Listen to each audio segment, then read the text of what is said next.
1° giugno, 30 settembre è il periodo di chiusura dell'aeroporto Canova di Treviso per adeguare la pista a partenze e atterraggi con visibilità ridotta.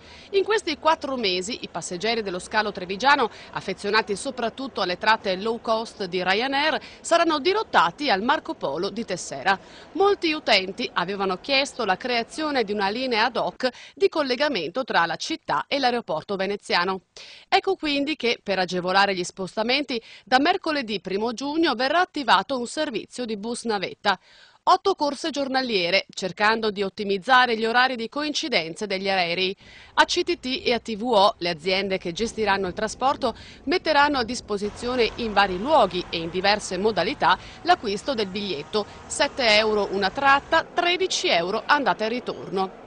I passeggeri Ryanair potranno acquistare i biglietti anche durante il volo, direttamente dal personale di bordo.